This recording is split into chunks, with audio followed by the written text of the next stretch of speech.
জলের খুব কষ্ট। এ আর নতুন কি, আমাদের রাজ্যটাই পোড়া। বর্ষায় বন্যা, গরমে খরা, আর শীতে বরফ। ঋতু বদলায় কিন্তু এই রাজ্যের ভাগ্য বদলায় না। তাহলে কি করব মহারাজ? এই রাজ্য ছেড়ে তো চলে যেতে পারি না। না না, পালিয়ে যায় ভিতুরা, সাহসীরা লড়াই করে। আমি তোমাদের পাশে আগেও ছিলাম, এখনো আছি। শোনো মন্ত্রী, ওদের সব খাজনা মুকুব করে দাও। আজ্ঞে মহারাজ। কিন্তু চাষাবাদ, তার কি হবে? চলো চলো, আজ থেকে সবাই হাতে হাত মিলিয়ে পরিস্থিতির সাথে যুদ্ধ করি। একদিনে হবে না, কিন্তু একদিন আমাদের জয় হবেই।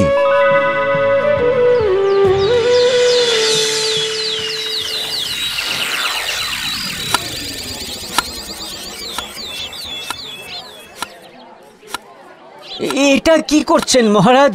মাটি ঘুরছি একটু জলের আশায়। এসো এসো এসো, তোমরাও হাত লাগাও, হাত লাগাও, এসো। ধুর, এই পোড়া রাজ্যে আর নিজের কপাল পুড়িয়ে লাভ নেই। মেয়েকে নিয়ে অন্য রাজ্যে গিয়ে উঠবো, কিন্তু তাতেও তো অনেক খরচা। তো টাকা পাই কোথায়? কি ভাবছো কার্তিক? এসো এসো, হাত লাগাও। যাই রাজামশাই।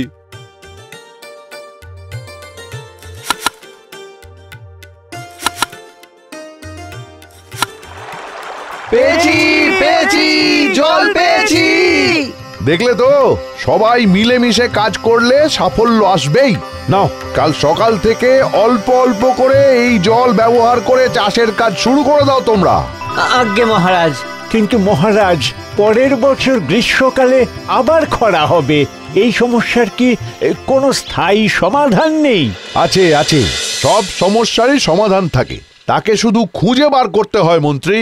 তা সেই সমাধান কি আপনি খুঁজে পেলেন রাজামশাই? পেয়েছি। রাজ্যের রাজকোষ তো প্রায় খালি, তাই আজ থেকে আমি একটি তহবিল গঠন করব। আর সেই তহবিলে আমরা সবাই নিজেদের সামর্থ্য মতন অর্থ জমা করব।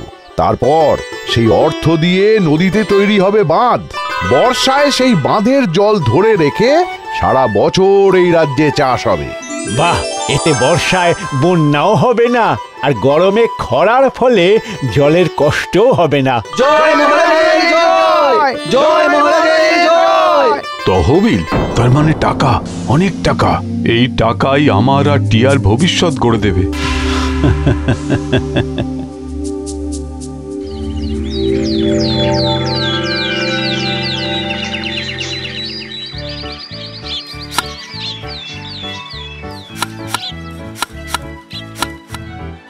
কোথায় চললি কার্তিক?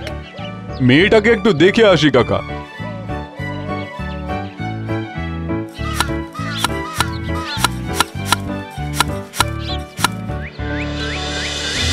জানিস তো পুতুল, ভেবেছিলাম এই টাকা দিয়ে তোকে নতুন জামা বানিয়ে দেব, কিন্তু শুনলাম রাজামশাই তহবিলের জন্য অর্থ সাহায্য চেয়েছেন। তাই ঠিক করেছি এই টাকা আমি ওই তহবিলে দান করব। একদম নয় টিয়া, ওই টাকা আমাদের টাকা। কেন বাবা? এই টাকা দিয়ে বাঁধ তৈরি হলে তো আমাদের বাড়ি আর জলে ডুবে যাবে না, আর খরার সময় আমাদের জলের কষ্টও হবে না। এই, তোকে এসব আবোল তাবোল কে বুঝিয়েছে শুনি? শোন, মহারাজের ফাঁদে পা দিস না। আমরা আর কিছুদিন পরেই এই রাজ্য ছেড়ে অন্য রাজ্যে গিয়ে উঠবো। এই পোড়া রাজ্যে তোর কোনো ভবিষ্যৎ নেই, আমার তো নেই। আমি যাব না বাবা। আবার মুখে মুখে তর্ক? আমি তোর বাবা, তোর ভালোর জন্যই আমি এসব করছি। শোনো শোনো শোনো, যে যার সামর্থ্য মতন অর্থ এই তহবিলে দান করে যাও। এই টাকা আমাদের সবার ভবিষ্যৎকে সুরক্ষিত করবে। শোনো শোনো শোনো। আমাদের সবার নয়, আমার আর টিয়া। আর কটা দিন অপেক্ষা করি, তহবিলে যত অর্থ জমবে আমার ততই লাভ।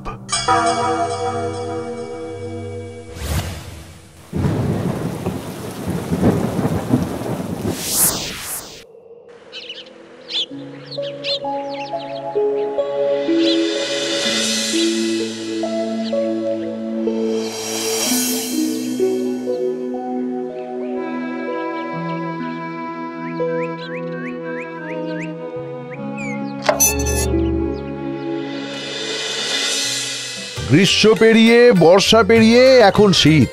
এই কমাসে তহবিলে নিশ্চয়ই অনেক টাকা জমা হয়েছে মন্ত্রী। হ্যাঁ, আগে তা হয়েছে মহারাজ। প্রজারা দুহাত খুলে অর্থ দান করেছে। বেশ বেশ বেশ, শীতটা যাক, বসন্ত আসলেই এই অর্থ দিয়ে বাঁধ নির্মাণের কাজ শুরু করে দিতে হবে, তাহলেই সামনের বর্ষায় জল ধরা যাবে। আগে তাই হবে মহারাজ। না, আর দেরি করা ঠিক হবে না। আজ রাতেই এই তহবিল লুট করে টিয়াকে নিয়ে আমি অন্য রাজ্যে পালিয়ে যাব।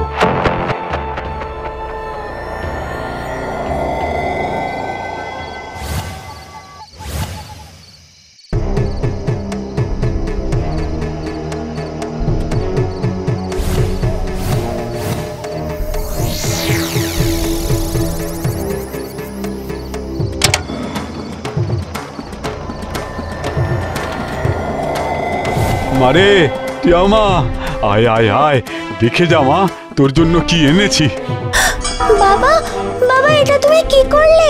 তুমি শেষে কিনা সবার দান করা টাকা চুরি করলে বাবা? চুপ, আমাকে নীতি কথা শেখাতে আসিস না। আজ রাতেই আমাদের এই রাজ্য ছেড়ে পালাতে হবে। আর আমি এই সব করছি তোর ভবিষ্যতের কথা ভেবে মা। কত টাকা, কত টাকা! বাবা, আমার পুতুল, বাবা, বাবা, আমার পুতুলটা। তোকে এর চেয়ে দামি পুতুল কিনে দেবো। চল চল, পা চালা।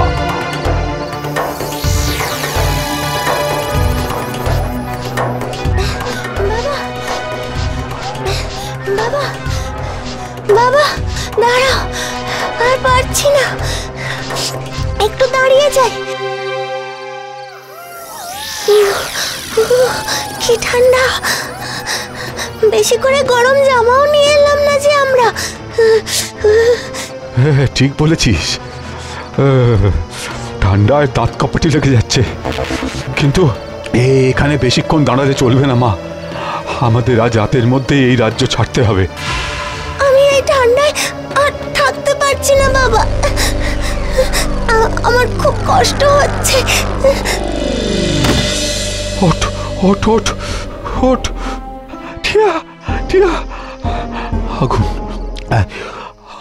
আগুন জ্বালাতে হবে। তাপ না পেলে আমার মেয়েটা বাঁচবে না। এই গাছের সব কাঠ তো ভিজে। এখন কি করি? তোর জন্যই তো এগুলো সব চুরি করেছিলাম মা। তুই চিন্তা করিস না, কিচ্ছু হবে না, তোর কিচ্ছু হবে না।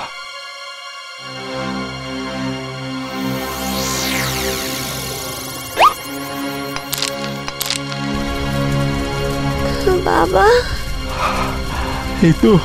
এই তো মা, এখন কেমন লাগছে? ভালো লাগছে বাবা। আগুন জ্বালিয়ে রাখো, জ্বালিয়ে রাখো আগুন।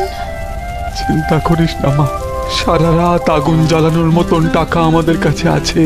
আমার পোড়া কপাল, এবারে টাকা পুড়িয়ে সেই পাপের প্রায়শ্চিত্ত করছি। এবার কি হবে বাবা? সব টাকা যে শেষ। তাতে কি, আমার টিয়া মা যে সুস্থ আছে, বাবার কাছে সবার আগে যে সন্তান রে মা। তাহলে চলো বাবা, আমরা আবার রাজ্যে ফিরে যাই। আমাদের রাজ্যে কত বাবারা আছেন বলো তো, যাদের সন্তানরা বন্যায় কষ্ট পায়, খরায় কষ্ট পায়। এদের সবার কষ্ট দূর করার জন্যই তো রাজামশাই এই তহবিল বানিয়েছিলেন বাবা। আমাকে ক্ষমা করে দে মা, আমি স্বার্থপরের মতো শুধু নিজের পরিবারের কথা আগে ভেবেছি। আমি কথা দিলাম, আজ থেকে তোর বাবা এই রাজ্যের কোনো সন্তানকে কষ্ট পেতে দেবে না, দেবে না মা।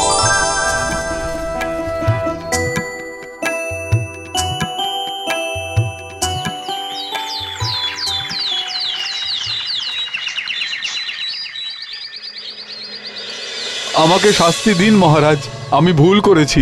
আমি তোমাকে শাস্তি দেওয়ার কে কার্তিক? ভগবান তোমার চোখ খুলে দিয়েছেন।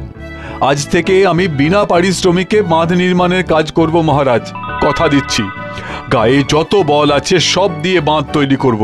আপনার স্বপ্ন আমি পূরণ করবই মহারাজ। তুমি একা কেন, আমরা সবাই মিলে কাজ করব। সবে মিলে করি কাজ, হারি জিতি নাহি লাজ। একদম ঠিক বলেছো।